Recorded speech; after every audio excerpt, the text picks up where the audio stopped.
에베소서 2장 11절부터 18절까지 말씀 제가 봉독하겠습니다. 그러므로 생각하라. 너희는 그때에 육체로는 이방인이요 손으로 육체에 행한 할례를 받은 무리라 칭하는 자들로부터 할례를 받지 않은 무리라 칭함을 받는 자들이라. 그때 너희는 그리스도 밖에 있었고 이스라엘 나라 밖의 사람이라. 약속의 언약들에 대하여는 외인이요 세상에는 소망이 없고 하나님도 없는 자이더니 이제는 전에 멀리 있던 너희가 그리스도 예수 안에서 그리스도의 피로 가까워졌느니라. 그는 우리의 화평이신지라. 둘로 하나를 만드사 원수된 것 곧 중간에 막힌 담을 자기 육체로 허시고 법조문으로 된 계명의 율법을 폐하셨으니 이는 이 둘로 자기 안에서 한 새 사람을 지어 화평하게 하시고 또 십자가로 이 둘을 한 몸으로 하나님과 화목하게 하려 하심이라.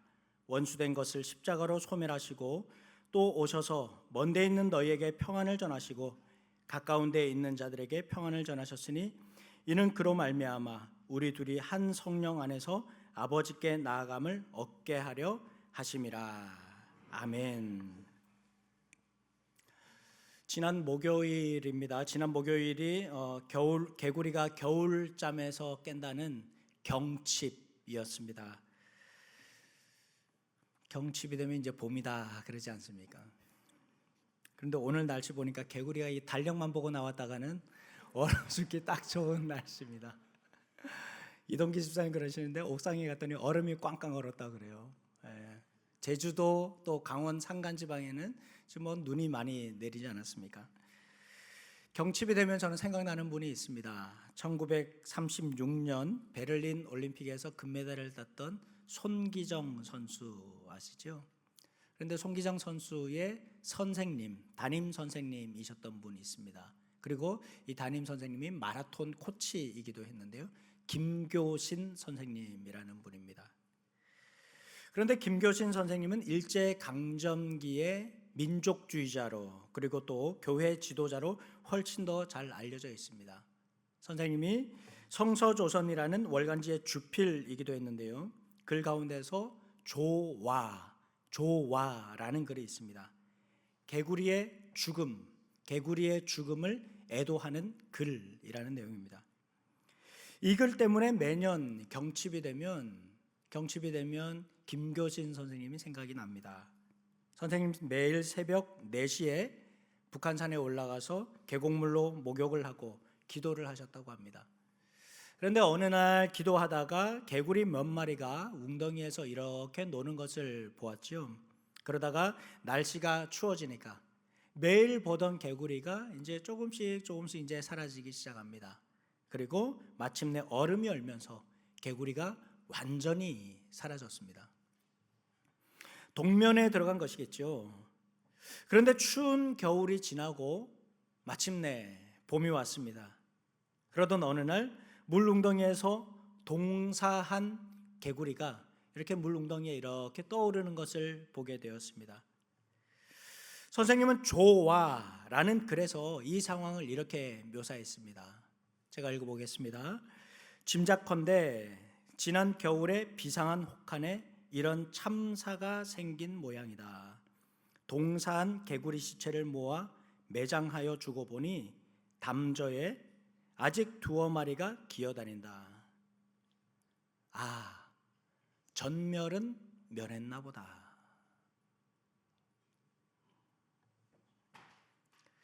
그냥 지금 우리가 읽으면 이렇게 사색적이고 또 아주 편하게 읽을 수 있는 그런 관조적인 글이기도 합니다. 그런데 이 시대는 일제 시대입니다.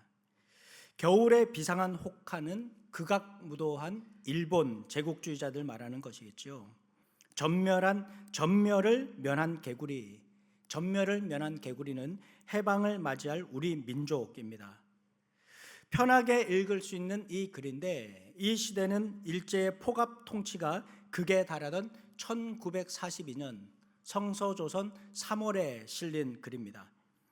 일제는 조선의 회복과 희망을 노래했다는 이유로 성서조선 16년간 발간되었었는데 하루아침에 이것을 불온서적이다 이렇게 매도를 하고 폐간시켜 버렸습니다.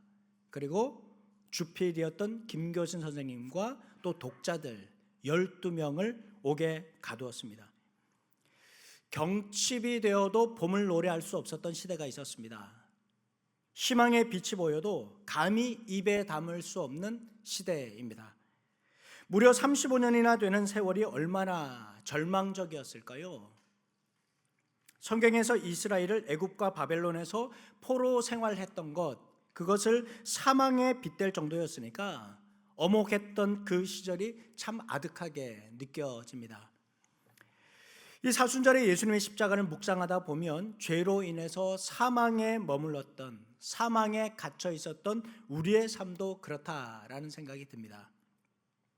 창세기 3장 23절, 24절 세 번역으로 같이 읽겠습니다. 같이 읽습니다. 시작.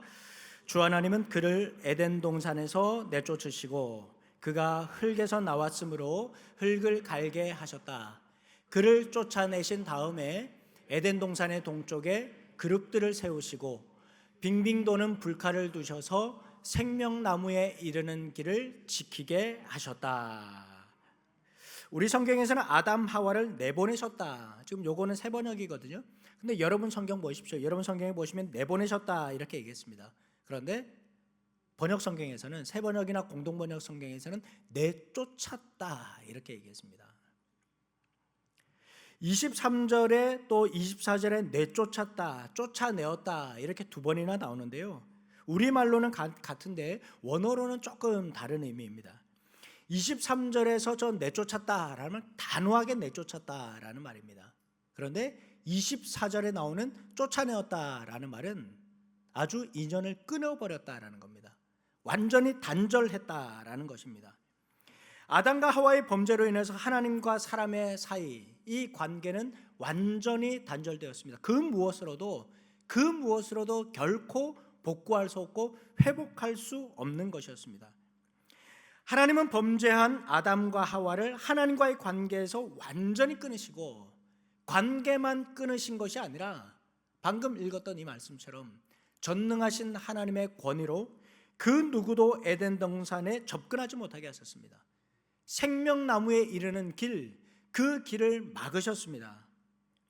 그뿐만 아니라 막기만 하셨겠습니까? 하나님께서는 에덴 동산도 포기하셨습니다. 에덴 동산도 포기하셨습니다.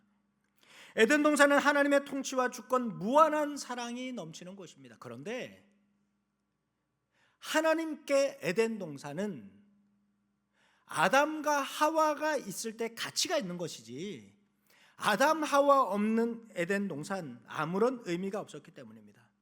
하나님은 하나님처럼 되기 원했던 사람에게 그들의 위치와 한계, 그로 인한 저주의 고통을 깨닫게 하셨습니다. 공들여 지은 존재가 창조주의 뜻을 어긋날 때 주님의 마음 어떠했겠습니까?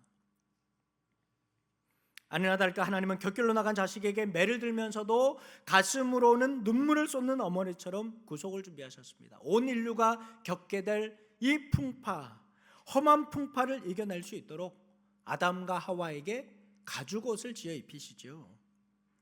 아마 창세기의 저자는 전능하신 하나님을 인간적으로 묘사해서 그분의 사랑과 긍휼 드러내려고 했던 것 같습니다. 여러분, 이것을 원시복음이다, 신학적으로 원시복음이다 이렇게 얘기하는데요, 복음의 시작을 알리는 것입니다. 오늘 본문 13절에서도 말씀하죠. 우리가 죄로 인해서 하나님과 완전히 단절되었지만 예수님의 십자가를 통해서 생명에 이르는 길을 열어주셨다, 그렇게 말씀합니다. 그럼에도 불구하고 오늘 내 모습, 아담과 하와가 그렇게 에덴 동산에서 쫓겨났는데, 그렇게 죄를 지었는데 여전히 세파에 찌들려 있고 이리저리 흔들린다. 여러분, 우리가 절망하고 또 낙담할 때가 있지 않습니까? 감히 하나님 앞에 다시 고개 들기 어려울 때도 있습니다. 지난주에도 이것 때문에 회개했는데, 지금 몇 년째 같은 문제에 걸려 있는데, 여러분, 내 마음의 자책감 또 자괴감 때문에 하나님 앞에 엎드릴 때가 있습니다. 그러나 여러분, 하나님의 사랑에서, 그 누구도 이 하나님의 사랑에서 벗어날 수 있는 사람은 아무도 없습니다. 교우들 중에는 그리스도인이 된다는 것이 얼마나 큰 축복이고 풍성한 삶을 누리는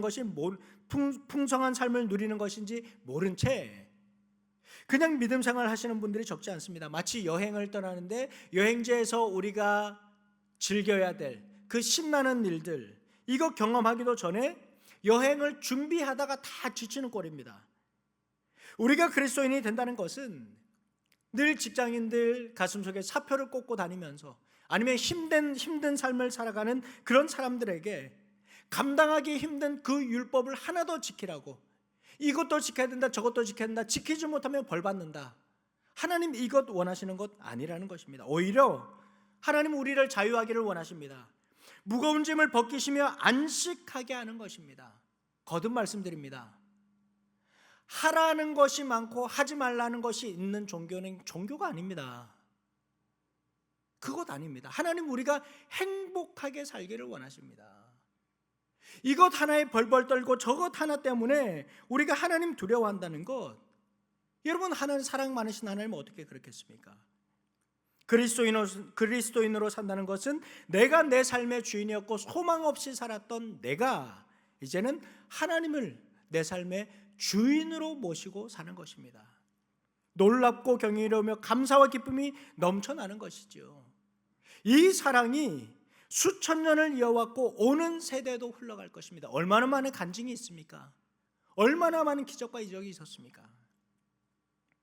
그런데 여러분, 이 사랑을 오해하면 말씀드린 것처럼 하나님이 두렵게 느껴집니다. 잘못하면 책망하시고 징계한다고 겁박하는 것 같습니다.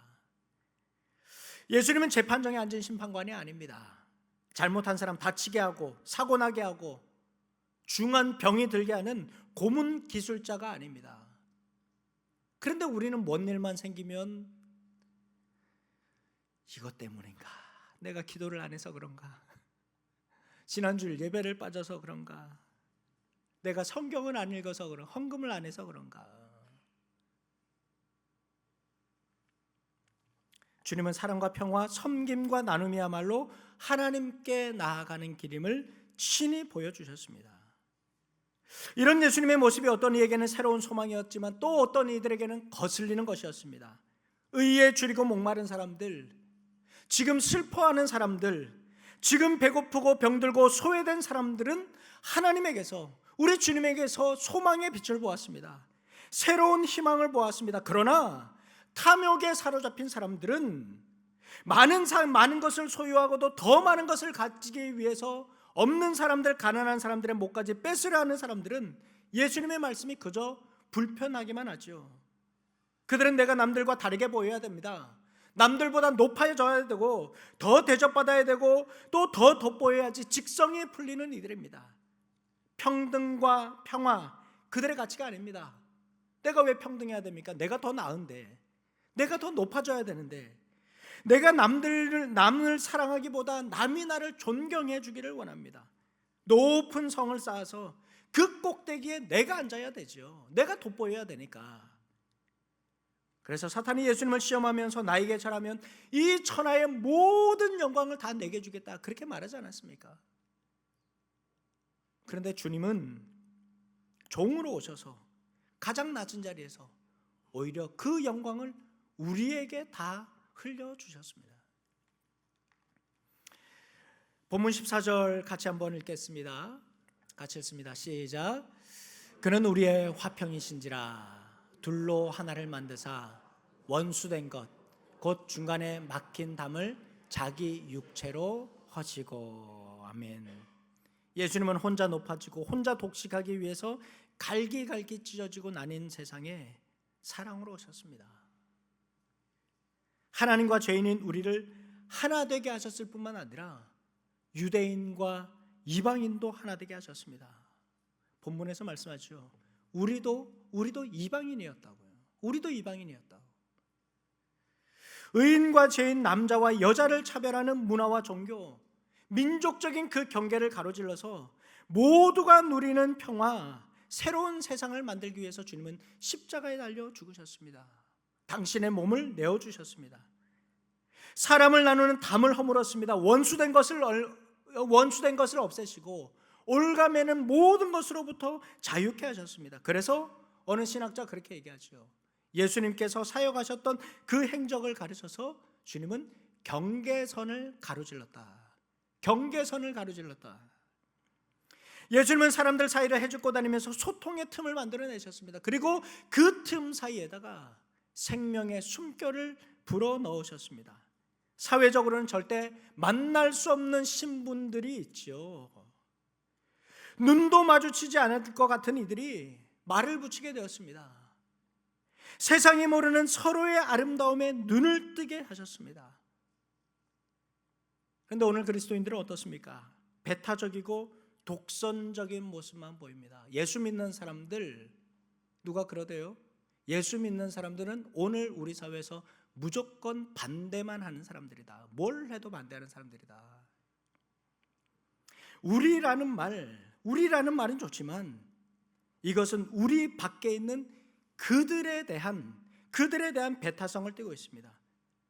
그러면 주님이 허문 담, 우리가 더 높이, 우리가 더 견고하게 세우는 꼴이 됩니다. 하나님은 우리를 사랑하시죠. 그런데 하나님은 그들도 사랑하신다는 사실입니다. 이스라엘의 한 병원에서 5년 동안 심장 이식을 기다리던 12살짜리 여자아이가 있었습니다. 유대인은 종교적인 이유로 장기 기증을 꺼린다고 합니다. 유대인 중에도 장기 이식이 필요한 사람들은 많지만 장기 기증하지 않으니까 이 아이는 하루하루 죽어갈 수밖에 없었습니다. 그러던 어느 날 장기 공여자가 나타났다는 소식이 들렸습니다. 정말 감사하게 수술도 성공적으로 끝이 났습니다. 노심초사 마른 침을 삼키던 부모는 아이의 상태를 확인한 후에야 그제서야 이제 정신이 좀 돌아왔습니다. 그리고 의사에게 묻지요. 그런데 선생님, 저희 딸의 심장을 다시 뛰게 해주신 분이 누구입니까? 의사가 답합니다. 팔레스타인 사람입니다. 소녀의 부모는 깜짝 놀랐습니다. 평소에 이스라엘 사람들이 팔레스타인 사람들을 향해서 인간 취급하지도 않죠. 더럽고 역겨워서 가까이 하지도 않았고 혐오했었는데 그 한마디에 할 말을 잃었습니다. 알고 봤더니 장기 기증을 한 팔레스타인 사람도 자기 딸과 같은 12살 남자아이였습니다. 축제가 한창인 가운데 이 아이가 장난감 총을 가지고 놀고 있었는데 이스라엘 군인들이 무차별 난사를 해버린 겁니다. 즉시 병원으로 옮겼지만 살 가망은 없었고 소년의 부모는 아들의 심장을 다른 사람에게 기증하겠다. 그리고 눈물을 쏟으며 말했습니다.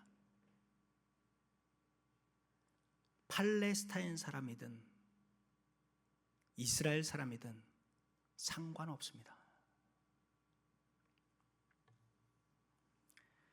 17절 18절 말씀 세 번역으로 같이 읽겠습니다. 같이 읽습니다. 그분은 오셔서 멀리 떨어져 있는 여러분에게 평화를 전하셨으며 가까이 있는 사람들에게도 평화를 전하셨습니다. 이방 사람과 유대 사람 양쪽 모두 그리스도를 통하여 한 성령 안에서 아버지께 나아가게 되었습니다. 아멘.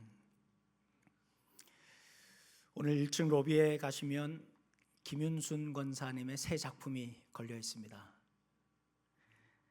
이 작품은 서울 왼쪽에 있는 작품인데요. 저 빨간색 벽돌 보이시죠? 여러분 가보신 분들 계시겠지만 서울 소소문 성지 역사박물관의 모습입니다. 작년에 우리 주은이 결혼할 때 제가 먼저 가서 여기를 좀 둘러봤었거든요. 최근 제가 몇 년 동안 갔던 곳 중에서는 가장 저에게 많은 영감을 준 곳이기도 합니다. 여러분 꼭 한번 가보십시오. 조선시대 서소문방 내거리는 국가 공식 사형장이었습니다. 정조시대 이후에는 자유와 평등, 사랑을 증거했던 천주교 신자들의 순교지였습니다. 여러분, 저 빨간색 저희 벽돌입니다. 이 박물관을 짓는데 벽돌이 100만 장이 들어갔다고 합니다. 권사님 인스타에다가 이렇게 남겨놓으셨더라고요. 오직 하늘, 직선, 빛만 존재하는 절제된 공간이다.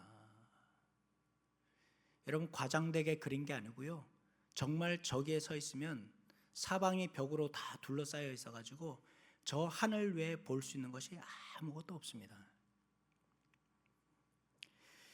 200년 전에도 그랬고 지금 이 순간에도 그렇고, 저 하늘의 빛이 아니고서는 가족을 잃은 고통, 전쟁의 공포를 토해낼 데가 없는 이들이 있습니다.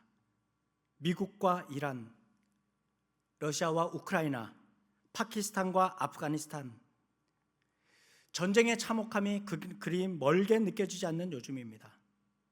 이스라엘이 이란의 초등학교를 폭격해서 170명의 어린아이들이 희생되었다고 합니다. 어떤 이들은 악의 뿌리를 뽑기 위해서 민간인의 희생 어쩔 수 없다고 말합니다. 그러나 그것은 사탄의 논리와 전혀 다르지 않습니다. 어려서 전쟁을 경험한 아이들, 결국에는 커서는 잔인무도한 테러리스트로 성장할 수 있습니다. 전쟁은 중단되어야 합니다. 주님은 우리의 평화입니다. 전쟁으로 구축될 평화, 그것은 허상입니다. 평화는 무기와 전쟁으로 이루어질 수 없습니다. 인류 역사에서 그런 적은 단 한 번도 없었습니다. 전쟁과 폭력의 악순환을 그치게 하는 것은 우리 주님의 평화와 사랑밖에 없는 줄 믿습니다. 사랑하는 여러분, 하나님 여러분을 어떻게 사랑하셨습니까?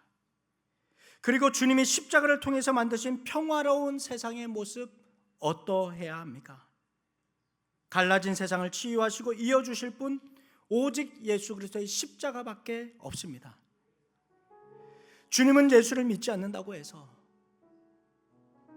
가난한 나라 국민이라고 해서, 피부색이 다르다고 해서, 여성이라고 해서, 장애인이라고 해서 주님은 혐오하거나 차별하지 않으셨습니다.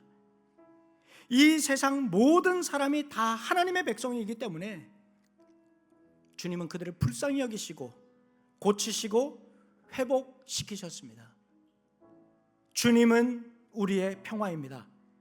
그리고 그 평화가 어떻게 이룩되는지 주님께서 몸소 우리에게 가르쳐 주셨습니다.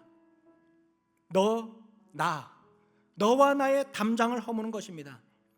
이웃의 어려움에 공감하고 눈물을 닦아주는 것이 하나님의 사랑과 평화로 가득한 하나님 나라를 만드는 것입니다.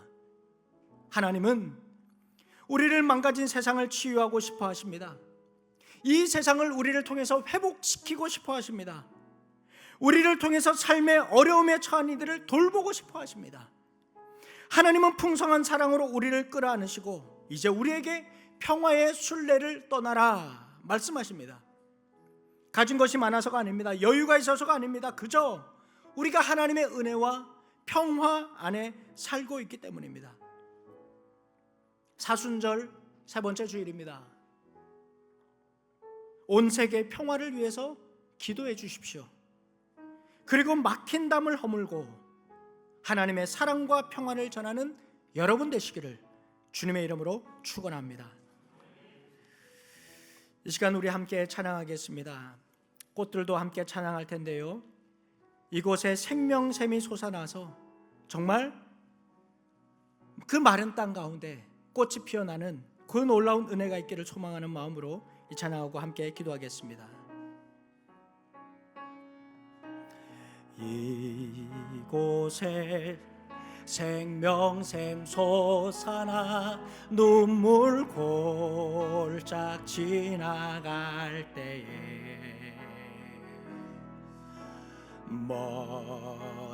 머자나 열매 맺히고 웃음소리 넘쳐나. 다시 한번 이곳에 생명샘,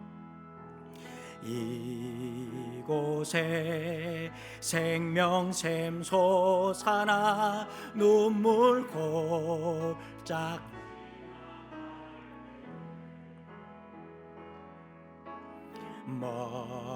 호산나 열매 맺히고 웃음소리 넘쳐나리라. 꽃들도 구름도 바람도 넓은 바다도 찬양하라 찬양하라 예수를. 하늘을 울리며 노래해 나의 영혼아 은혜의 주 은혜의 주. 꽃들도 구름도 바람도 넓은 바다도 찬양하라 찬양하라 예수를. 하늘을 울리며 노래해 나의 영혼아 은혜의 주 은혜의 주 은혜의 주. 시간 우리 함께 기도하겠습니다. 하나님, 온 세상 가운데 고통과 눈물, 전쟁의 소리가 사라지게 하여 주시고, 하나님 그렇습니다. 정말 마른 땅 가운데 생명샘이 솟아나는 하나님 그날을 기대하고 소망하는 저희들 되게 하여 주시옵소서. 하나님 아버지, 사방이 막힌 가운데 하나님 외에, 하늘 외에 바라볼 수밖에 없는, 바라볼 것이 없는 이들이 있사오니 주님 그들을 위로하여 주옵소서. 우리 함께 주님 한번 부르고 같이 통성으로 기도하겠습니다. 주여, 하나님 아버지 긍휼히 여겨 주시옵소서. 하나님 아버지, 바라볼 것이 없습니다. 하나님 아버지, 꽉 막힌 당 가운데서 하나님 그 어느 곳도 나아갈 수 없는 이들이 있습니다. 하나님 아버지 긍휼히 여겨 주시고 주님 위로하여 주시옵소서. 하나님 아버지, 가족을 잃은 이들이 있습니다. 사랑하는 아들과 딸, 손자를 잃어버린 이들이 있습니다. 하나님 아버지, 전쟁이 무엇입니까? 하나님 무엇으로 하나님 이 땅에 평화가 오겠습니까? 하나님 아버지, 평화를 명목하에서 벌어지는 하나님이 잔인무도한 일들이 하나님 이 땅에 사라지게 하여 주시고, 하나님 아버지, 미국과 이란의 전쟁이, 또한 러시아와 우크라이나의 전쟁이, 또한 파키스탄과 아프가니스탄이 종식되게 하여 주셔서 하나님 아버지, 주님 외에 이 땅에 평화를 가져다 줄 이들이 없다는 것을 하나님 우리가 깨닫게 하여 주시옵소서. 하나님 아버지, 무엇보다 하나님 사랑하는 이들을 잃은 이들을 위로하여 주시옵소서. 하나님 아버지, 보금자리와 터전을 잃은 이들, 하나님 이들을 함께 하여 주셔서 하나님 아버지, 하나님의 위로로, 하나님의 만지심으로 주님 위로하여 주시고 하나님 그 땅 가운데 은혜 베풀어 주시기를 주님 소망합니다. 긍휼히 여겨 주시옵소서. 인도하여 주시옵소서. 아버지 하나님, 주는 우리의 평화라고 하셨습니다. 주님, 우리의 평화라고 하셨습니다. 하나님, 뉴스를 통해서 보는 하나님 그 포탄 소리, 무너지는 건물, 그 잔해들, 수많은 희생자들, 하나님 아버지, 하나님이 우리를 위해서 목숨을 바쳐서 사랑하신 것처럼 하나님, 우리도 이렇게 사랑하게 하여 주시고 주님께서 결코 하나 될 수 없는 우리를 평화로 끌어안으시고 주님 맞아주셨던 것처럼 마찬가지로 하나님, 우리도 이 세상 가운데 평화의 순례를 하게 하여 주시옵소서. 하나님, 우리가 할 수 있는 것 기도하는 것밖에 없습니다. 하나님, 이곳에서 기도하는 것 외에 우리 할 수 있는 것 없습니다. 그러나 주님, 우리의 기도가 상달되게 하여 주시고 하나님, 이 땅 가운데 주님의 평화 임하게 하여 주시옵소서. 아버지 하나님, 그 마음을 위로하여 주시고 어루만져 주시기를 간절히 원하며 예수님의 이름으로 기도하옵고, 주 예수 그리스도의 은혜와 하나님의 사랑과 성령의 교통하심이 하나님, 지금도 전쟁 중에 있는 이들, 또 분쟁으로 어려움 당하는 이들, 빈곤과 또한 자연재해로 고통 속에 사는 이들 위에, 그리고 사순절 세 번째 주간 평화의 순례의 길을 떠나는 이 한 주간 우리 교우들 가운데 이제로부터 영원히 함께 하시길 간절히 축원하옵나이다. 아멘.